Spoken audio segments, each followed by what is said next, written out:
Sir, 100% ubos ang kriminal. Yeah. ano pa po, sir?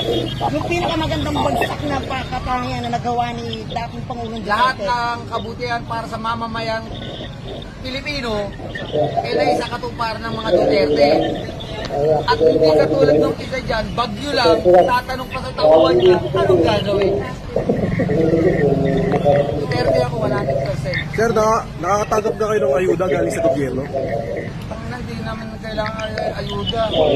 Kahit na kailangan namin, wala naman dumarating sa amin eh. Ano kailangan ng mga Pilipino, sir? Number one, food and shelter. Pagkain. Jobs. Ako, chicks lang ang kailangan ko talaga eh. Pero meron na. May nag-apply na.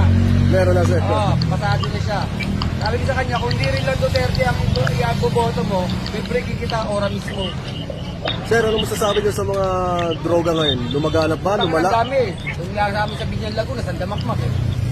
Kahalat na naman tulak, pati mga pinangingitlap ng bata, mga bata na pasaway, nagbabatuan sa kalsada, nagdadala ng mga kutsilyo. Eh, nung panahon ni Duterte, wala na yan eh.